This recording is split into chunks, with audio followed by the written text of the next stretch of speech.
أعوذ بالله من الشيطان الرجيم بسم الله الرحمن الرحيم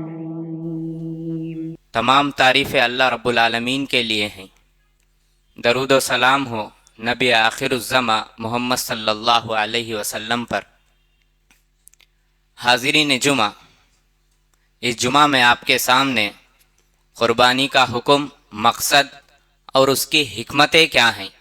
اس بارے میں بتانے کی کوشش کروں گا۔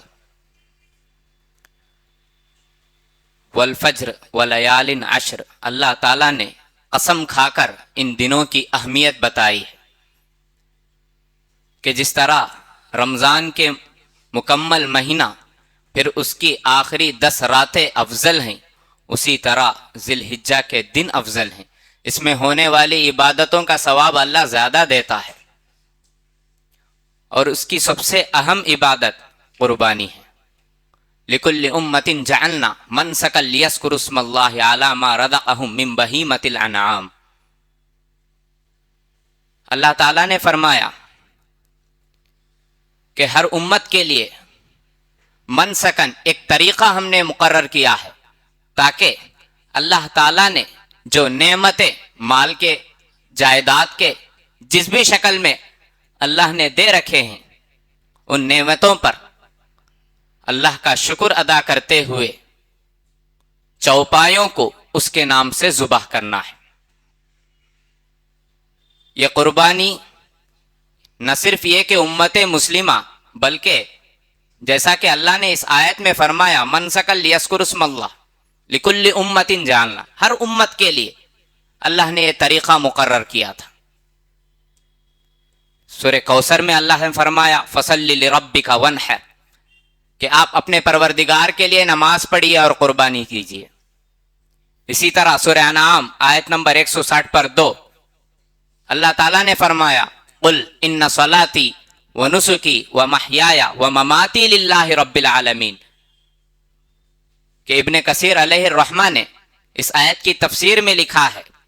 کہ اس میں آپ صلی اللہ علیہ وسلم سے کہا جا رہا ہے کہ آپ کہہ دیجئے ان لوگوں کے لیے جو غیر اللہ کی عبادت کرتے ہیں، غیر اللہ کے نام پہ چڑھاوے چڑھاتے ہیں اور غیر اللہ کے نام پہ جانور ذبح کرتے ہیں، آپ ان سے کہہ دیجئے ان صلاتی، بے شک میری نماز، میری قربانی، میرا جینا اور میرا مرنا صرف اللہ کے لیے ہے جو سارے عالم کا پروردگار ہے۔ اب آپ صلی اللہ علیہ وسلم نے فرمایا، برا رضی اللہ عنہ راوی ہیں، ان اول ما نبدا فی یومنا ھذا ان نصلی ثم نرجع فننحر فمن فعل ذلك فقد اصاب سنتنا، رواہ البخاری 960 پر 5 روایت نمبر۔ یعنی قربانی کے دن کی جو شروعات اور اس کا طریقہ وغیرہ آپ صلی اللہ علیہ وسلم نے فرمایا ان اول ما نبدا، کہ پہلی چیز جس کے ذریعے ہم شروع کرتے ہیں، اس دن کی شروعات کرتے ہیں، فی یومنا ھذا ان نصلی، کہ ہم نماز پڑھتے ہیں، پھر اس کے بعد ہم لوٹتے ہیں، پھر ہم قربانی دیتے ہیں۔ جو کچھ کہ اس طرح کا عمل کوئی بھی کرتا ہے تو تحقیق کے اس نے ہماری سنت کو پا لیا ہے کہ قربانی یہ سنت ہے مسلمانوں کے لیے، یہ سنت المسلمین، ابن عمر رضی اللہ عنہ نے کہا ہے۔ لیکن اگر کوئی شخص جس کے پاس وسعت ہے، طاقت ہے، استطاعت ہے، لیکن پھر بھی وہ اس عظیم عمل کو انجام نہیں دیتا، قربانی میں شریک نہیں ہوتا، اس کے لیے آپ صلی اللہ علیہ وسلم نے ناراضی کا اظہار کرتے ہوئے فرمایا من کان لہ سعۃ فلم یضحی فلا یقربن مصلانا، رواہ ابن ماجہ 3120 پر 3 روایت نمبر ہے۔ امام البانی رحمہ اللہ نے اس حدیث کو حسن قرار دیا ہے کہ جس کے لیے استطاعت ہے، ساعتن کے معنی فتح الباری میں ابن حجر رحمہ اللہ نے کہا ہے کہ جس کے پاس مال ہو، اسباب ہو، یا وہ شخص جس کے پاس نصاب زکوٰۃ کے اتنا مال ہو، دونوں تشریح اس میں ہے، مال استطاعت ہے تو بھی قربانی دینا، یا ایسا شخص جو نصاب زکوٰۃ کا مالک ہے اس کے لیے بھی ضروری ہے کہ وہ قربانی دے۔ کہ من کان لہ سعۃ، جس کے پاس طاقت ہے، استطاعت ہے، پھر بھی وہ قربانی نہیں دے رہا ہے، قربانی کا ارادہ نہیں رکھتا ہے، تو آپ صلی اللہ علیہ وسلم نے فرمایا فلا یقربن مصلانا، تو اس کو ہمارے عیدگاہ آنے کے لیے زحمت نہ کرے، عیدگاہ کے قریب بھی نہ ہو وہ شخص جو شخص کے استطاعت کے باوجود، دولت کے باوجود، مال و اسباب کے باوجود قربانی جیسے عظیم عمل ادا نہیں کرتا ہے، اس کو کوئی ضرورت نہیں کہ وہ ہمارے مصلی کے قریب ہو۔ تو یہ حدیث جہاں ہمیں قربانی کے عمل کی طرف ابھارتی ہے، وہی دوسری طرف عمل نہ کرنے والوں کے لیے آپ صلی اللہ علیہ وسلم کی کھلی ناراضگی کی وضاحت کرتی ہے۔ اب اس کا مقصد کیا ہے کہ جس طرح حضرت ابراہیم علیہ السلام کو اللہ نے حکم دیا جانور کے اپنے بیٹے اسماعیل علیہ السلام کی قربانی کا، تو وہ حضرت اسماعیل علیہ السلام کو جو کئی سالوں کی دعا ہے، 1 سال 2 سال نہیں بلکہ 80 سے زائد عمر میں آپ کو اولاد ہوتی ہے، سالوں کی دعا کا نتیجہ ہے اسماعیل علیہ السلام، بڑی امیدوں اور دعاؤں کے نتیجے سے اسماعیل علیہ السلام پیدا ہوئے تھے، ان کو اللہ تعالیٰ ذبح کرنے کا حکم دے رہا ہے، محبوب چیز کو، تو ابراہیم علیہ السلام اس کے لیے تیار ہوتے ہیں اور ذبح کے لیے لے چل پڑتے ہیں۔ تو جس طرح ابراہیم علیہ السلام نے اللہ کے خاطر اپنی محبوب چیز کو قربان کرنے کے لیے تیار ہوئے، اسی طرح قربانی کا مقصد یہی کچھ ہے کہ ہم بھی اپنی گناہوں پر چھری پھیرنا ہے، اپنے برے خواہشات پر چھری پھیرنا ہے، اپنے برائیوں پر چھری پھیرنا ہے۔ ایسا نہیں کہ بس قربانی آئی، ایک جانور لے لیے اور دن دیکھ کر قصائی کو بلائے، ذبح کر دیے اور گوشت بانٹ دی، یہ نہیں ہے مقصد قربانی کا۔ اللہ تعالیٰ نے فرمایا سورہ حج لن ینال اللہ لحومها ولا دماؤها ولکن ینالہ التقوی منکم، سورہ حج آیت نمبر 30 کہ اللہ تعالیٰ کو نہ جو قربانی دیتے ہیں اس کا گوشت پہنچتا ہے نہ اس کا خون پہنچتا ہے، جو چیز اللہ تعالیٰ کو پہنچتی ہے، جو چیز اللہ تعالیٰ کو ملتی ہے، وہ ہمارا تقوی ہے، وہ ہمارا اخلاص ہے، کہ جس اخلاص کے ساتھ ہم قربانی کا جانور ذبح کرتے ہیں اور بڑے ہی خوش دلی سے اس جانور کو ذبح کرنے کے لیے تیار ہو جاتے ہیں، اسی طرح اپنے خواہشات کو بھی، برائیوں کو بھی، غلطیوں کو بھی، گناہوں پر بھی چھری پھیرنے کے لیے اللہ کے خاطر تیار ہو جانا ہے۔ یہ ہے قربانی کا مقصد۔ اب اس کی حکمتیں کیا ہیں؟ حکمتیں بے شمار ہیں۔ جب اللہ تعالیٰ نے حکم دیا ابراہیم علیہ السلام کو، تو وہ آ کر کہتے ہیں، ایسا نہیں کہ کیا اللہ تعالیٰ اتنے سالوں کی دعا کا نتیجہ ہے، کتنے سال میں نے دعا کی ربی حبلی من الصالحین، کئی آرزوؤں کئی امیدوں کے بعد یہ لڑکا مجھے پیدا ہوا ہے، اس کو ذبح کرنے سے کیا فائدہ ہوگا؟ کچھ نہیں، بس بیٹے کے پاس آ کر کہتے ہیں انی ارا فی المنام انی اصبحک فانظر ماذا تری، سورہ صافات آیت نمبر 102، کہ میں دیکھ رہا ہوں خواب میں کہ میں تم کو ذبح کر رہا ہوں، فانظر ماذا تری، پس تم غور کرو تمہاری کیا رائے ہے۔ کتنے بہترین الفاظ ہیں کہ ابراہیم علیہ السلام آ کر کہتے ہیں کہ میں ایسا کچھ خواب دیکھ رہا ہوں کہ میں خواب میں تم کو ذبح کر رہا ہوں، اب تم غور کر کے بتلاؤ کہ تمہاری کیا رائے ہے۔ تو بدلے میں، جواب میں اسماعیل علیہ السلام نے یہ نہیں کہا کہ لڑکپن کی عمر ہے، ابھی ہنسنا کھیلنا میں نے شروع کیا ہے، میری قربانی سے کیا حاصل ہوگا، بلکہ فوراً جواب دیا یا ابت افعل ما تؤمر ستجدنی انشاء اللہ من الصابرین، کہ اے میرے ابا جان،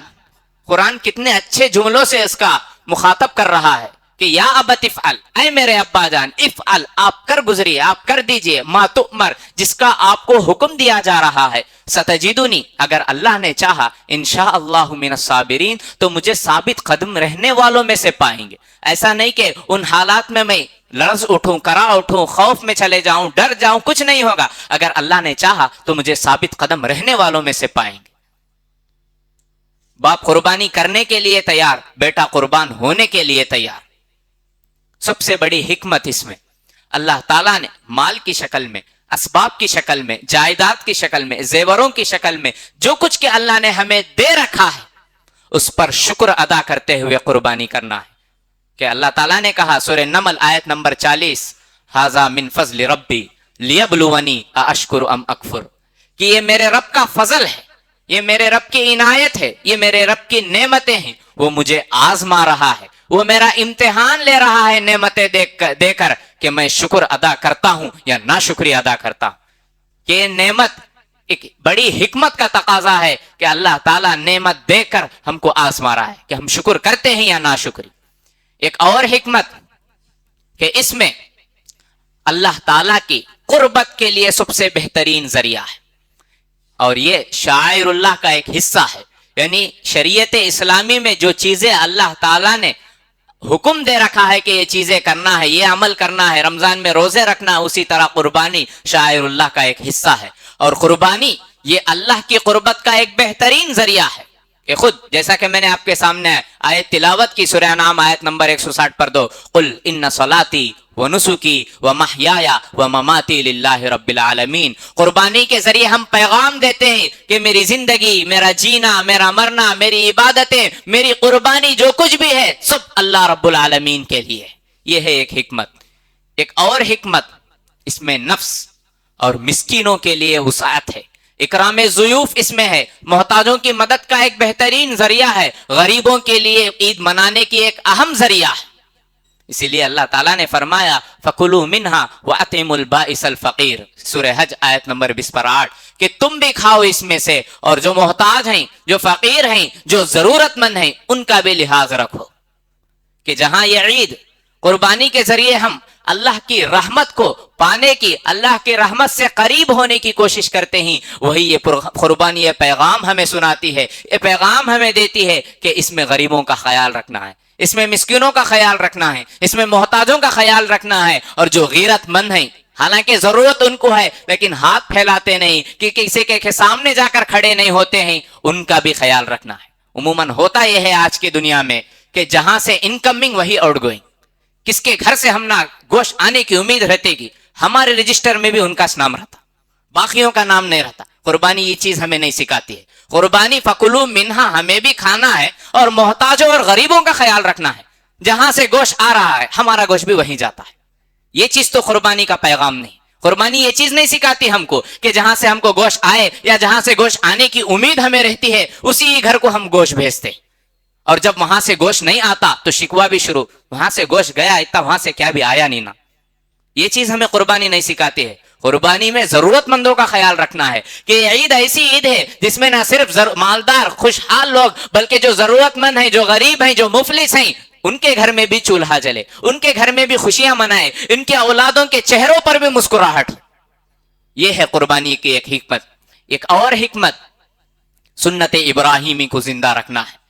کہ جس طرح ابراہیم علیہ السلام نے قربانی کا عمل دیا کہ کیسے کچھ وہ قربانی کے کن حالات میں ہوتی ہے، کہ اندازہ لگائیے کہ سورہ ابراہیم کی آیتیں مستقل اس پر دال ہیں کہ کیا کچھ حالات میں انہوں نے قربانی کی تھی. کہ پہلے تو حکم ہوتا ہے ابراہیم علیہ السلام کو کہ اپنے بیوی اور اپنے بچے کو ایک بیابان، ایک صحرا میں جا کر چھوڑ دینا ہے. حکم کی تابع داری ہوتی ہے. جا کر مکہ، جو آج کا مکہ نہیں اس زمانے کا مکہ ہے، صحرا سے علاوہ کوئی چیز نہیں ہے، انسان کوئی چرند پرند جانور تک بھی دور دور تک دکھائی نہیں دیتا. ایسے جنگل اور ایسے صحرا میں ابراہیم علیہ السلام اپنے بیوی ہاجر اور اپنے بیٹے اسماعیل علیہ السلام کو چھوڑ کر آتے ہیں. پھر جب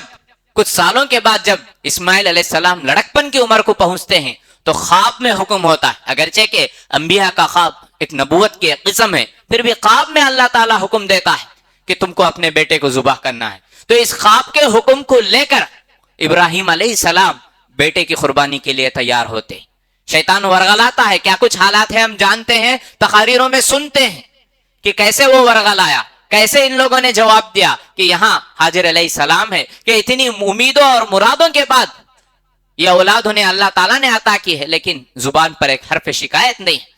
نہ چھوڑنے پر شکایت، نہ قربانی پر شکایت. بس سوال کرتے کہ اللہ کا حکم ہے، ہاں بس ختم، اللہ کے حکم کے آگے کوئی چیز نہیں ہے. تو یہی سنت ابراہیم کو اللہ تعالیٰ نے ہم مسلمانوں کے لیے زندہ رکھنے کا حکم دیا. ایک اور حکمت اس میں صبر اور شکر، یہ چیز ہمیں یہ سکھاتی ہے کہ اللہ تعالیٰ نے جو نعمت کی شکل میں ہمیں مال اسباب عطا کی ہے اس کو اللہ کے راستے میں قربان کرنا ہے. کہ لن تنالوا البر حتى حتی تنفقوا مما تحبون، کہ تم نیکی کو حاصل نہیں کر سکتے یہاں تک کہ جو چیز تم کو سب سے زیادہ محبوب ہو اس کو تم خرچ کرو۔ آج کل تو قربانی کچھ اس طرح سے ہو گئی ہے کہ ہم جانور 2 دن پہلے، 4 دن پہلے، 1 ہفتہ پہلے لیتے ہیں اور ذبح کر دیتے ہیں۔ اس میں وہ کیفیت نہیں رہتی، وہ ایمیشنز، وہ جذبات ہمارے اس جانور کے ساتھ جڑے نہیں ہوتے۔ اگر صحیح معنوں میں قربانی کے جو جذبات کا اظہار ہونا ہے تو اس وقت ہو سکتا ہے کہ جب ہم اس جانور کو لے، 6 مہینے 1 سال اس کو پالے، اس کو بڑا ہوتا ہوا دیکھے، اور اس کے ساتھ جو اپنائیت، جو اٹیچمنٹ ہماری شامل ہوتی ہے، پھر چل کر قربانی کے لیے چھری گلے پر رکھے، تب چل کر قربانی کی جو حقیقی جذبات جس کا اللہ نے حکم دیا ہے ان آیتوں میں وہ ہمیں حاصل ہوتی ہے۔ کیوں؟ کیونکہ ابراہیم علیہ السلام اپنے بیٹے کی قربانی کے لیے تیار ہوئے تھے۔ یہ معمولی بات نہیں ہے کہ ہم کیا کرتے ہیں، 1 دن پہلے، 2 دن پہلے جانور خریدتے ہیں، اگر زیادہ ہو گھر میں گنجائش نہیں تو اسی کے پاس رکھ دیتے ہیں، پھر صبح کو جانور لاتے ہیں، قربانی کرتے ہیں، شام تک فارغ ہو جاتے ہیں۔ حقیقی جذبات ہم کو اسی وقت حاصل ہو سکتے ہیں جبکہ اس کی پرورش ہمارے پاس ہو۔ تب جب ہم اس کے گلے پر چھری رکھیں گے تب ہم کو احساس ہوگا، جب ہمارے کیفیات ایسے ہوں گے کہ قربانی ہمیں کیا سکھا سکتی ہے۔ اسی لیے آپ صلی اللہ علیہ وسلم نے فرمایا لا یؤمن احدکم حتی یکون ہواہ تبعا لما جئت بہ، کہ امام نووی علیہ الرحمہ نے 40 میں اس روایت کو نقل کیا ہے کہ تم میں سے کوئی شخص اس وقت تک کامل مومن نہیں ہو سکتا، اس کا ایمان مکمل نہیں ہو سکتا جب تک کہ وہ اپنے خواہشات کو میری لائی ہوئی شریعت کے موافق کر دے۔ کہ جیسے کچھ انسان کے خواہشات ہیں، ہر کسی کے اپنے اپنے خواہشات ہیں، لیکن جہاں دین کی بات آئی، جہاں اسلام کا حکم ہوا، جہاں آپ صلی اللہ علیہ وسلم کا حکم ہو رہا ہے، اپنے خواہشات، اپنے ضروریات، اپنے امیدیں سب کو ہم ختم کر دینا ہے اور اپنے ساری خواہشات کو اس لائی ہوئی اسلام کی جو شریعت آپ صلی اللہ علیہ وسلم نے ہم تک پہنچائی ہے اس کے تابع کر دینا ہے۔ یہ ہے قربانی کی ایک اور حکمت۔ اب اکثر غیر مسلموں کو اور دوسروں کو یہ اعتراض ہوتا ہے کہ قربانی کا جو طریقہ ہے اس کی وجہ سے جانوروں کو بڑی تکلیف ہوتی ہے، جانور اس میں بہت درد محسوس کرتا ہے۔ حالانکہ ایسا کچھ نہیں ہے، ایسا ہرگز نہیں ہے کہ جو قربانی ہم کرتے ہیں اور شرعی طریقے سے ہم جو جانوروں کو ذبح کرتے ہیں اس سے جانوروں کو کوئی درد اور تکلیف محسوس نہیں ہوتی۔ جب ہم شرعی طریقے سے ہم جانور ذبح کریں گے، کیونکہ یہ شعائر اللہ ہے اور اللہ کا کوئی حکم، کوئی فیصلہ فطرت اور اچھائی سے خالی نہیں ہوتا۔ جانور کو جس طریقے سے اللہ نے ذبح کرنے کا حکم دیا ہے شرعی انداز سے اگر ہم کسی جانور کو ذبح کرتے ہیں تو جانور کو تکلیف اور درد نہیں محسوس ہوتا۔ اب یہ اعتراض بھی ہے پھر جو جانور پیڑ پھیلاتا ہے یا پیریں مارتا ہے یا سکڑتا ہے، پھیلتا ہے، پھر جو اس کی کیفیات ہوتی ہیں وہ کیفیات کیسے ہوتی ہیں، وہ کیوں ہو کر ہوتی ہیں؟ تو اس کا جواب کچھ اس طریقے سے ہے کہ جیسے ہی ہم شرعی ذبح کرتے ہیں، جو خون دماغ کو جانے والی ہے جس کی وجہ سے جانور تکلیف محسوس کرتا ہے، وہ خون کا بہاؤ رک جاتا ہے۔ خون کا بہاؤ جو نرو ہم یہاں کاٹتے ہیں اس کے رکنے کی وجہ سے جانور اپنے پیر مارتا ہے اور اس کے عضلات جو پھٹے ہوتے ہیں وہ پھولتے ہیں اور سکیڑتے ہیں، جس کی وجہ سے وہ پر مارتا ہے، درد کی وجہ سے نہیں مارتا ہے۔ شرعی ذبح کی وجہ سے درد کی جو کیفیت دماغ تک پہنچنے والی جو رگ ہے وہ ذبح ہو جاتی ہے، اس کی وجہ سے وہ درد تو نہیں ہوتا، بس عضلات پھیلتے ہیں اور سکیڑتے ہیں جس کی وجہ سے وہ پیر مارتا ہے، درد کی وجہ سے وہ پیر نہیں مارتا ہے۔ کہ جو بھی احکام شریعت میں اللہ نے رکھے ہیں وہ فطرت کے عین مطابق ہیں، فطرت سے بغاوت نہ اسلام کا حصہ ہے نہ پیغمبر اسلام نے ہمیں سکھایا ہے۔ تو یہ چیزیں ہیں کہ قربانی کا حکم کیا ہے معلوم ہوا، اس کا عظیم مقصد کیا ہے ہم کو معلوم ہوا ہے، کہ ایسا نہیں کہ بس عید کا موقع آیا 1 دن پہلے جانور لے لیے اور ذبح کر دیے، شام تک گوشت تقسیم کر دیے، کھلانے والوں کو کھلا دیے، پھر اپنی زندگی معمول پر لے کر آ گئے۔ یہ چیز ہمیں قربانی نہیں سکھاتی ہے۔ قربانی ہمیں یہ پیغام دیتی ہے کہ اپنے خواہشات سے رکنا ہے، اپنے گناہوں پر چھری پھیرنا ہے، کہ جس طرح ہم اللہ کے حکم کے خاطر ایک جانور کو